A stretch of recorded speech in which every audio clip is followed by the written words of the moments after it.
Bonjour et bienvenue. Dans cette vidéo, je vais vous expliquer ce qu'est un complément d'objet. Et ensuite, nous verrons comment identifier le complément d'objet direct, le complément d'objet indirect et le complément d'objet second. Prenons des exemples. Je mange une pomme. Dans cette phrase, vous avez un sujet, je, un verbe, mange, et un complément d'objet du verbe mange, une pomme. Le complément d'objet est essentiel à la compréhension de la phrase. Si on le supprime, le sens de la phrase n'est plus du tout le même. Regardez bien, une pomme est directement reliée au verbe mange, c'est-à-dire il n'y a pas de préposition entre le complément d'objet et le verbe. On l'appelle complément d'objet direct. Pour identifier le complément d'objet direct, on pose la question qui ou quoi. Dans cet exemple, la question sera « Je mange quoi ?» Une pomme. Donc une pomme, c'est le complément d'objet direct. Prenons un deuxième exemple. La maîtresse aime les enfants. Donc la maîtresse, c'est le sujet, aime, c'est le verbe, les enfants, c'est le complément d'objet du verbe aime. Il est directement relié au verbe, c'est-à-dire sans préposition, donc on l'appelle complément d'objet direct. Pour identifier ce complément d'objet direct, on pose la question « La maîtresse aime qui ?»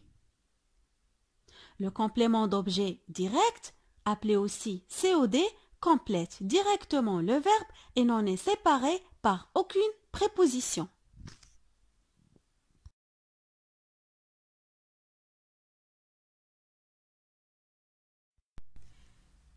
Prenons d'autres exemples. Je compte sur votre aide. Dans cette phrase, sur votre aide, c'est le complément d'objet du verbe compte. Il est indirectement relié au verbe.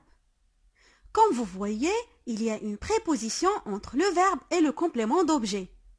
Dans cet exemple, c'est la préposition sur. Donc, on l'appelle complément d'objet indirect.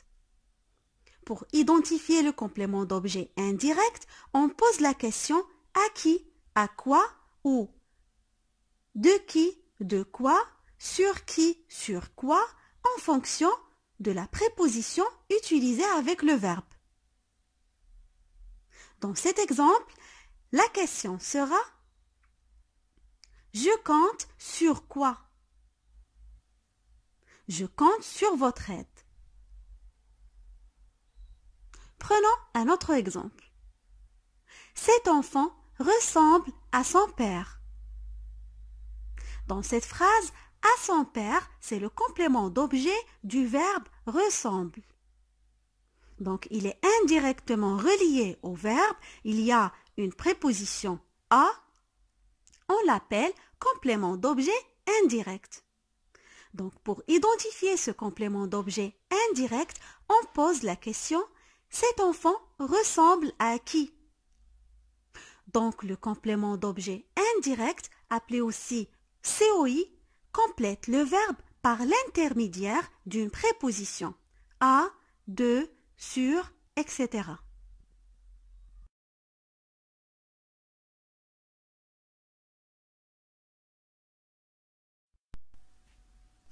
Observons ces phrases. Salma a envoyé une carte postale à son ami. Donc, on pose la question, Salma a envoyé quoi? Une carte postale. Donc, une carte postale, c'est le complément d'objet direct du verbe à envoyer.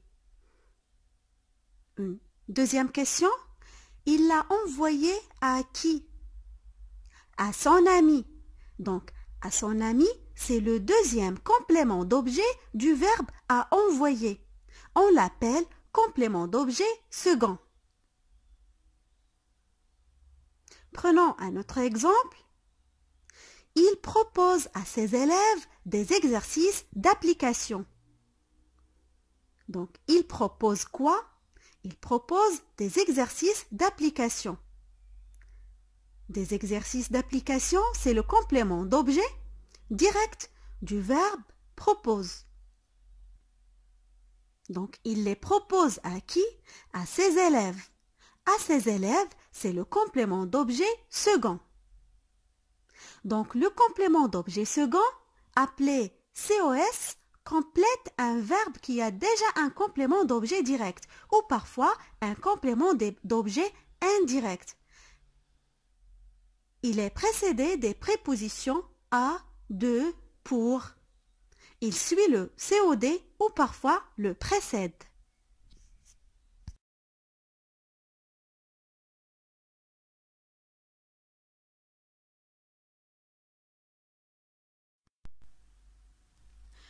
Et maintenant que vous savez ce qu'est un complément d'objet et vous savez différencier entre le complément d'objet direct, le complément d'objet indirect et le complément d'objet second, on va voir les mots qui peuvent être un complément d'objet. Donc, quelle est la classe grammaticale des compléments d'objet? La première phrase, je mange une pomme. Une pomme, c'est le complément d'objet direct du verbe mange. C'est un groupe nominal. J'appelle Sarah. Sarah, c'est le complément d'objet du verbe appelle. C'est un nom. Je lui parle. Lui, c'est le complément d'objet du verbe parle. C'est un pronom personnel. Je veux chanter. Chanter, c'est le complément d'objet du verbe veut. C'est un infinitif. Je sais que tu vas réussir. Que tu vas réussir, c'est une proposition introduite par la conjonction que. Je me demande pourquoi il ne marche plus. Pourquoi il ne marche plus, c'est une proposition introduite par un mot interrogatif. Pourquoi?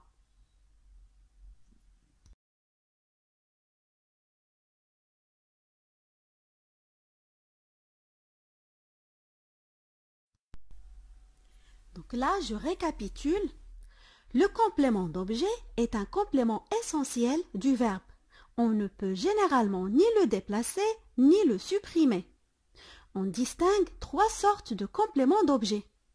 Le complément d'objet direct qui est construit sans préposition. Par exemple, j'ai fermé la fenêtre.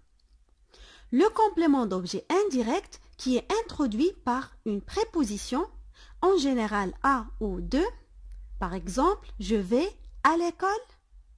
Le complément d'objet second qu'on peut rencontrer avec certains verbes qui ont déjà un complément d'objet direct ou un complément d'objet indirect. Par exemple, elle a donné un gâteau à son fils. Le complément d'objet est souvent un nom, un groupe nominal, un pronom, un infinitif ou un groupe infinitif. Par exemple, un as n'est pas resté inactif. Un groupe infinitif COD. J'espère que ces explications vous aident à mieux comprendre le complément d'objet et je vous dis à bientôt.